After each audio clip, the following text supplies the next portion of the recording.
Hey guys, TRU here. I'm your host Neil, back here again with another video.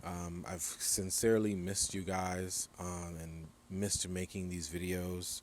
It's a beautiful morning today. The fall is literally right around the corner, and I can feel it. I don't mind it. I mean, I don't know what's you guys' I guess, favorite time of the year. Put it down in the comments.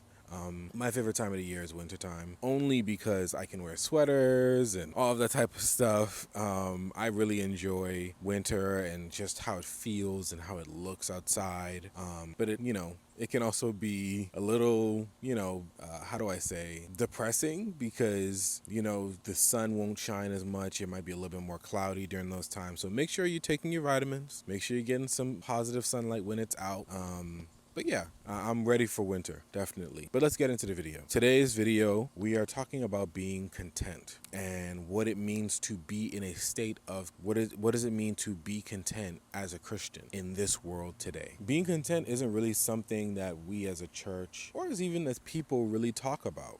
Oftentimes we're talking about, many different other things, but we never really talk about being content. And the reason why I want to talk about being content is because I believe that this is something that God has wanted me to speak about because I struggle with being content. I struggle with being in a state of, constant and consistent contentness. What is the definition of being content? Well, Google says to be in a state of peaceful happiness. And that is so interesting. I never even knew what being content, the actual definition of it was, until I was working on this video. The text that I'm going to read from to back that definition up is Philippians 4 verse 11. I have learned in whatsoever state I am, there I am to be content. And the reason why I wanted to start with that is because we live in a world where people are unhappy with themselves, unhappy with everything that is around them. We pretty much live in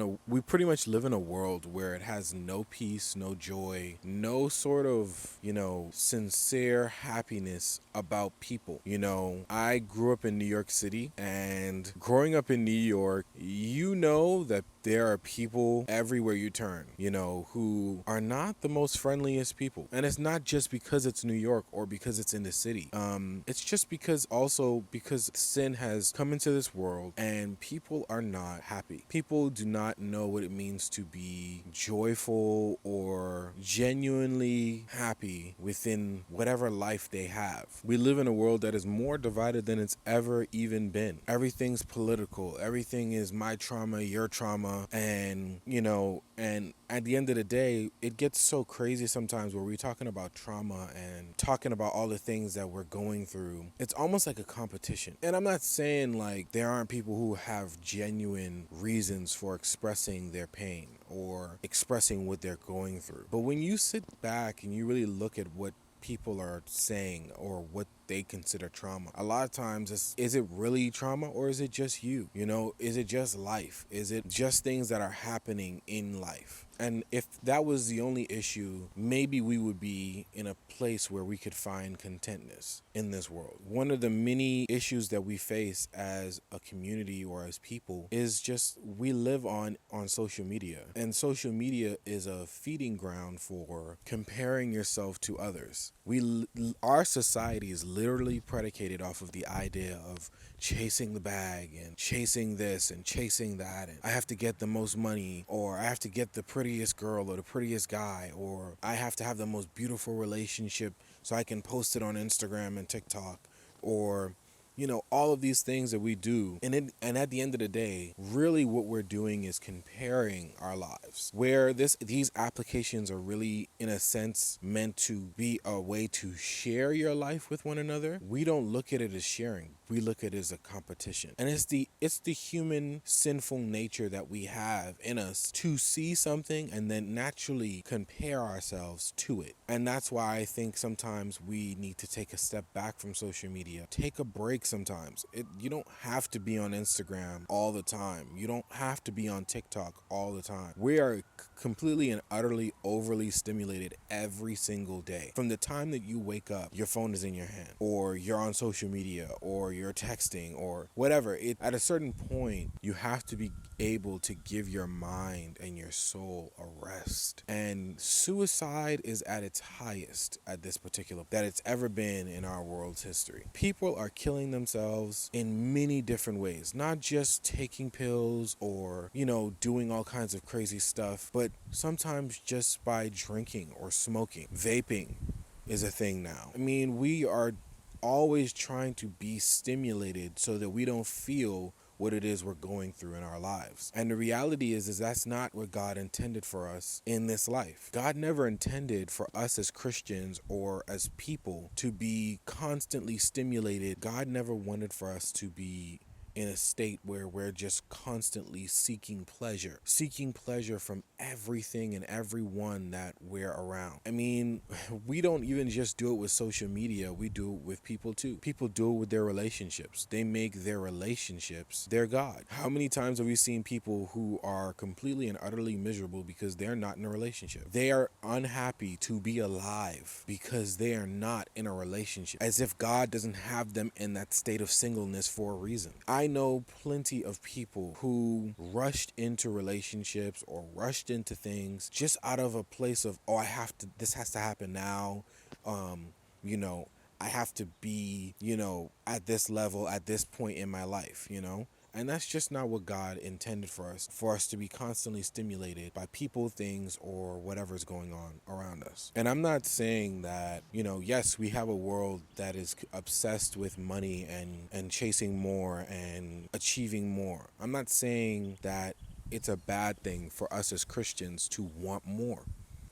You should desire to make money and be able to take care of yourself and your family and live a good life. There's nothing wrong with that desire. But as Christians, a lot of times I find it dominating our minds. The pursuit of what we view as happiness or peace or comfort. And we chase everything but God. We chase the bag, we chase our relationships, we chase, any number of things. We chase popularity, we chase being satiated by, things that are going on, or, we chase everything but God. We put everything in front of Him. Everything that we want to do, everything that's important to us, we put in front of Him, instead of doing the opposite, where we put God first and then letting the other things fall where they may. Because at some point we have to be in a place where we are at peace or content with where we are in our lives. The question eventually comes, do you trust God? Do you really believe that God has a plan for your life? Do you believe that God is the one leading in your life? See, the difference that should be between us and the world is that we should be able to stand on His promises, that He is with us through it all. And so often I find my Christian brothers and sisters worrying more than some of the people who don't have any faith at all. Why? Do you not believe? Have you not read God's word? Have you not spent time cultivating a relationship with the man or the being that created you? And I think that so many times we forget that God is right next to us. When things are going bad or when life is not so clear, He's right next to you. I want to read a verse for you, another verse. Matthew 6, verse 8, and this is the New International Version. Do not be like them, for your Father knows what you need before you ask Him. He knows. We spend so much time focusing on the things that we want and focusing on what we don't have, I should say, that we forget to go on our knees and actually ask God for His help, His guidance, and really whether or not that's something that we should have at this particular point in our lives. And we don't even think about that. We always think like, oh, God somehow is holding me back from being able to reach for more or achieve more, when reality is maybe you're just not ready for that thing.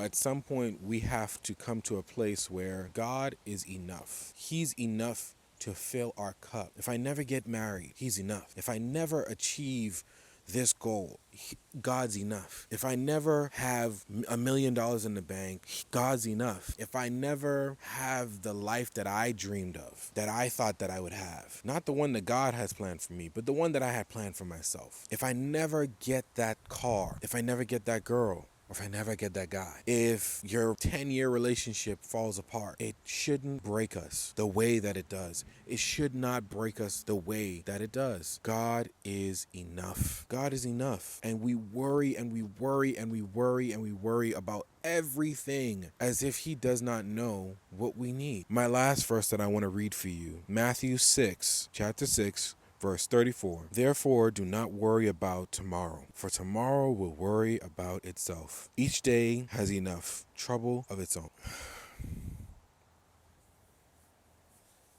The reason why reading that verse brings me to tears is because I think about my grandparents, who, although I love them very much, they are no longer here with us.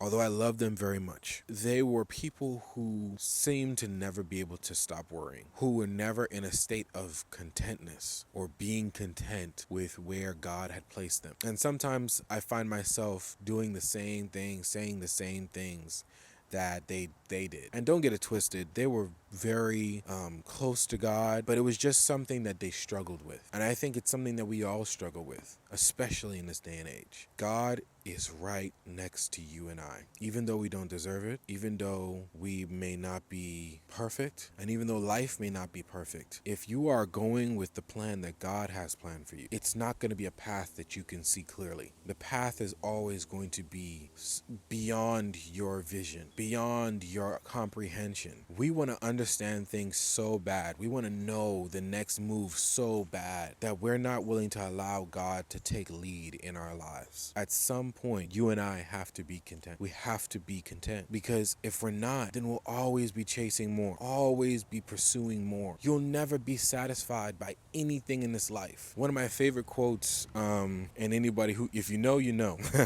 is from J. Cole. And he says, essentially in this song, he says that you'll never be happy. And one of my favorite quotes, if you know, you know.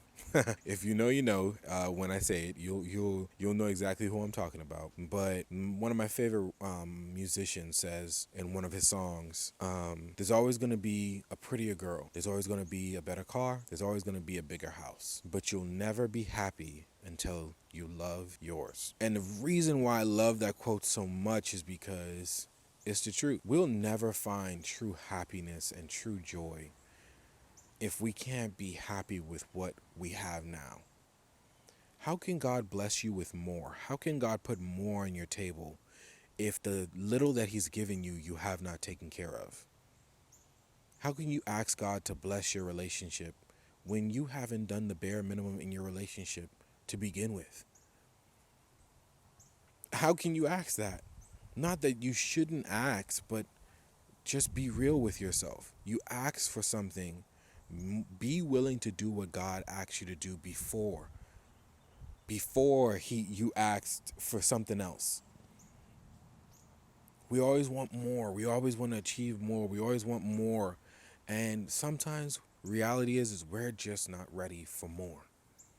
So be content. Be happy in whatever state you're in. And the last thing I'll say is that I remember those times when I was a child and I would be like, man, I can't wait until I get older. I can't wait till I get older. I hate being a kid. I want to be able to hang on my big cousins. I want to be able to do this. I want to be able to do that. And it was so foolish of me then to think that that was what I really wanted. And although that was what I wanted, I don't really think I understood what I was asking for. I don't even think I was understanding what I was asking for. How often is that me and you? Now that I'm older, I sit here and I'm like, man, if I could be a child again, if I could just be a kid again, if I could just be in that space again, if I could just be in that moment with my little cousins again, what would I do differently? How different will my life look if I just took the moments that I'm in and actually embrace them? How different would my life feel? How much happier would I be if I was just content with where I was at the time? Not so focused on the future, not so focused on the past, but just here, present, right now, where I am. That's all I have to say for today. But I hope you guys really enjoyed this episode. Next week, I believe, or I hope, I will be having a guest on. I won't say who yet, because some of my followers, they will know who the person is. And I kind of want it to be as a little bit of a surprise. Nothing crazy, but, one of my friends.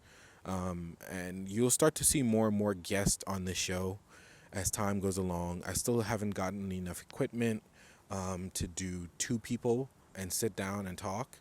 But at some point, God will allow, and I will move when He says move.